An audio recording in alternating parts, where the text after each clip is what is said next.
A local food bank continues strong It's going to affect a lot of communities. as the government shutdown enters its 21st day. Signs of reconstruction. This Fort Myers Beach is paradise for us. Timeshare owners rebuilding a resort back to life. And new state regulations affecting street art, They're just trying to cover up their anti-gay stuff. leaving residents with mixed reactions. These stories and more coming up on Newsbreak. Hello, South Florida. I'm Patrick Lober. And I'm Julian Lascano. Today is Wednesday, October 22nd, 2025. Live from the Lee Caplin School of Journalism and Media in North Miami, this is Caplin News. The southern half of Miami-Dade County is about to get a new way to get to work. The bus rapid transit system doesn't open to the public until Monday, but there is a test ride happening this morning. Caplin's Gabriela Fuentes is live near Palmetto Bay with a preview on what's about to happen. Good morning, Gabriela.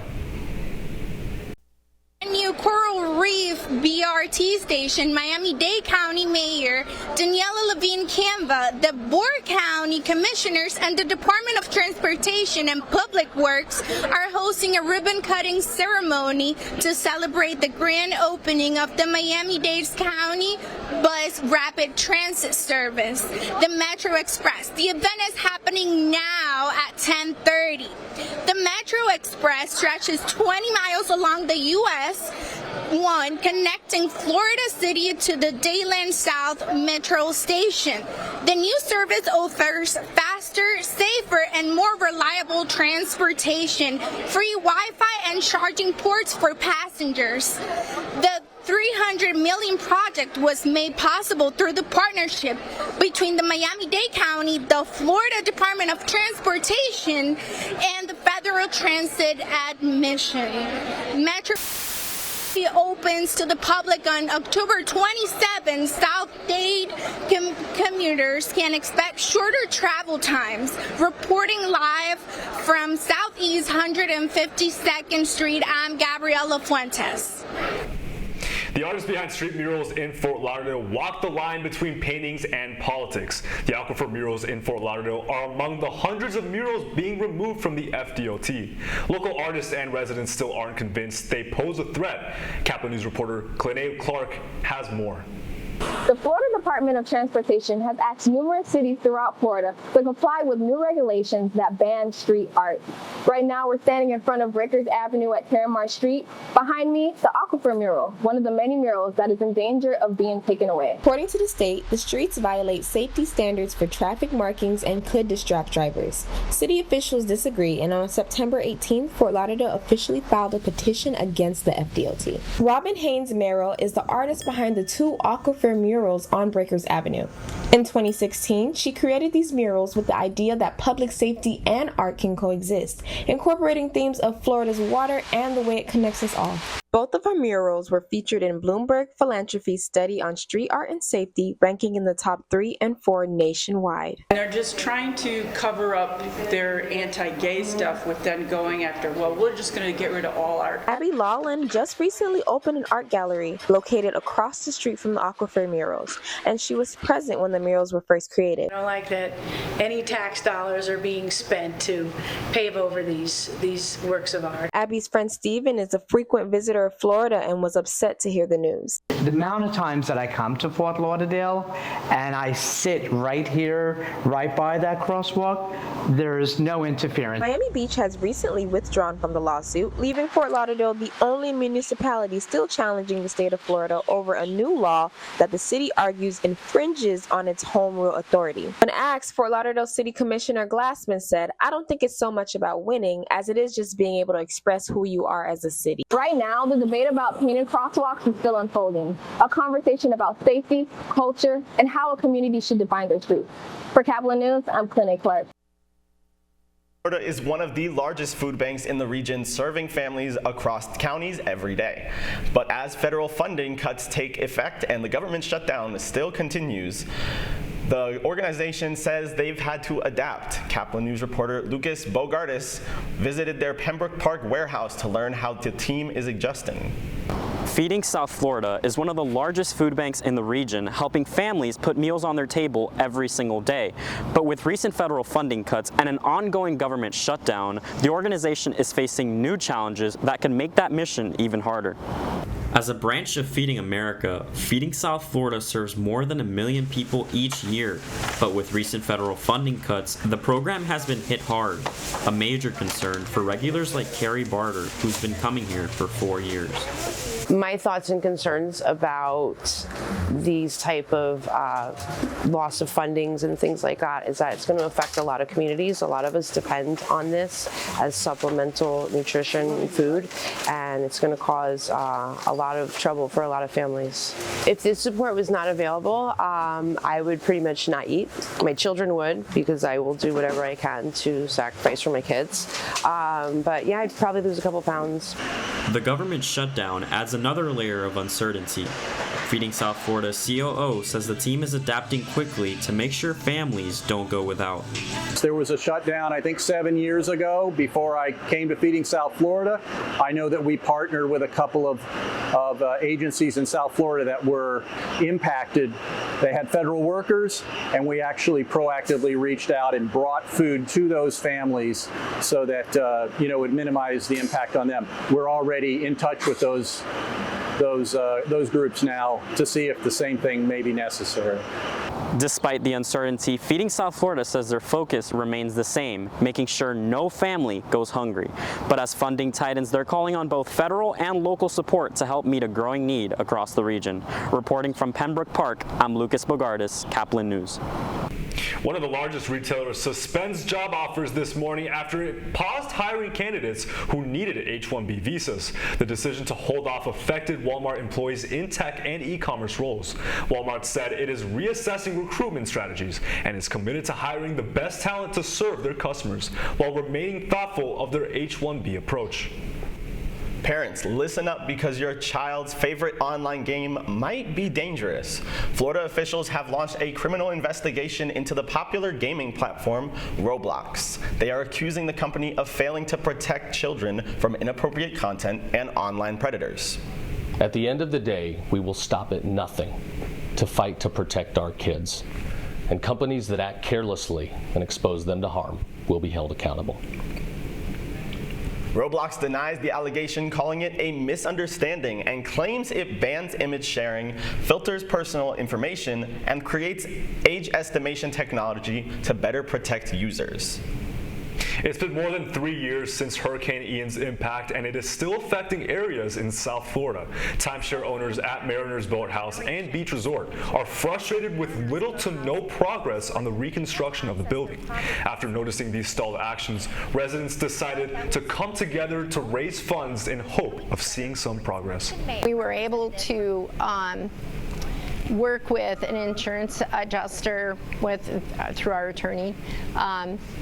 We helped them recover $1 million in flood money. With these newly raised funds, timeshare owners hired Modern Services to continue the project and state early January will be the estimated opening date. The Florida Panthers played in Boston, and it was a special reunion for one of their players. That's still ahead, and so is this story. It's amazing. It's showing the effort that FIU has. Speaking of Panthers, FIU had their Vice Night, and it gave FIU students the opportunity to show off their new technology. Newsbreak will be back in just 2 minutes.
Radcliffe Art and Design Incubator is the velocity accompanying the fellow's rudder, as in a boat. Unless there is movement or action, the planned direction is of little consequence. We encourage the creative ideas into action, and from the experience of doing, we critically assess the feedback, adjust, and set out to rediscover the potentialities of an entrepreneurial mindset.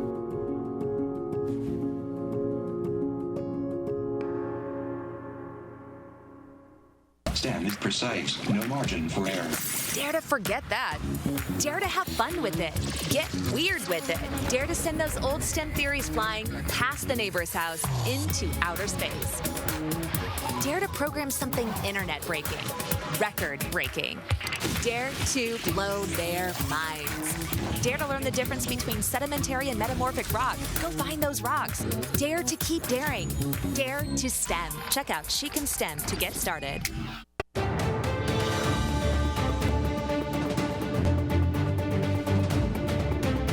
The FIU football team played Kennesaw State, and it was a tough Vice night for the Panthers as they lost 45-26.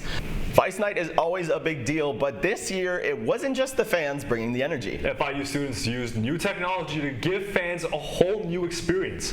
Caplin News reporter Nicolette Esper shows us how sports and innovation come together. FIU's new program, Dream, that launched this fall, is transforming experiences for students across sports and entertainment. During the annual Vice Night football game, students brought school spirit to life using immersive technology. Pink and blue took center stage during FIU's Vice Night, but this year the energy extended beyond the stands. Students from FIU's Dream program, short for Digital Research, Education, and Advanced Media, made their debut showcasing how technology and sports can come together through LBE. So LBE stands for Location-Based Entertainment, and our program here, Dreams, was actually started with a gift from the Dolan family.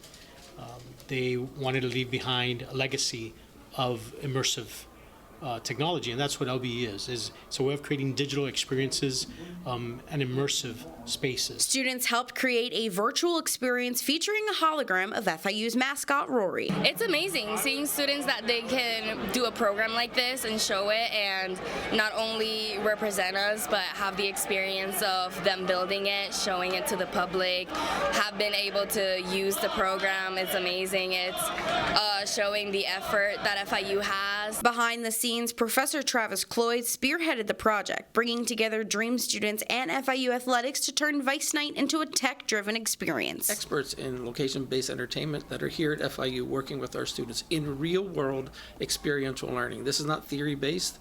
This is actually working on real events and making them come to life. And while the final score may not have gone FIU's way, students won big on the tech side, bringing energy, innovation, and Panther pride into the spotlight. FIU may have fallen 45-26 on the field, but the Dream students have proved that they're winning when it comes to technology and innovation. And this is just the start for their program. Reporting outside the iStar for Caplin News, I'm Nicolette Esper. After a crushing defeat against the Sabres, the Florida Panthers looked to regain some steam against the Boston Bruins away. The Panthers dominated the first two periods of the game. Mackie Sam Oskevich picking up a loose puck to sink in the opener, followed by another goal in the second period to put them up by 2. The Bruins sank 3 goals in the third period, trying to regain some hope, but it wasn't enough to keep the Panthers from scoring 2 additional goals to give them the win. The final score was Panthers 4, Bruins 3. You're watching Newsbreak, and we're coming right back.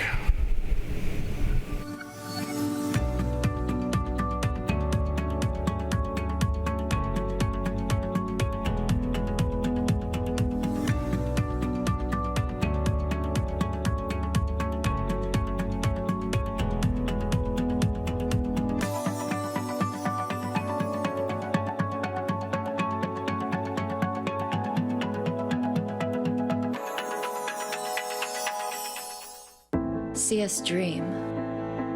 See us remember.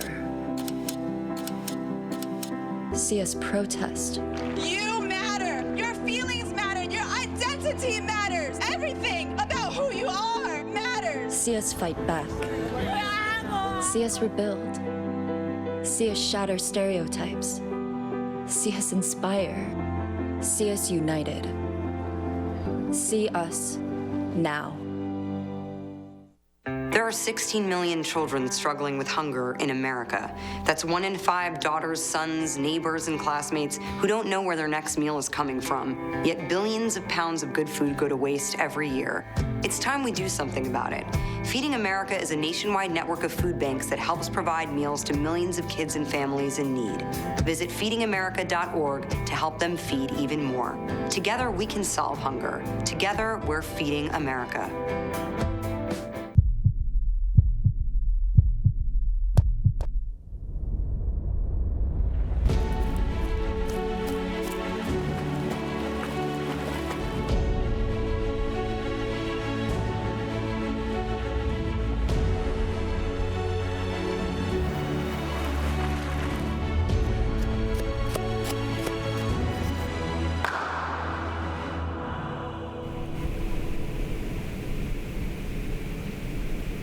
And that is all the time we have for Newsbreak. I'm Patrick Lober. And I'm Julian Lascano. Get more news anytime at caplinnews.fiu.edu.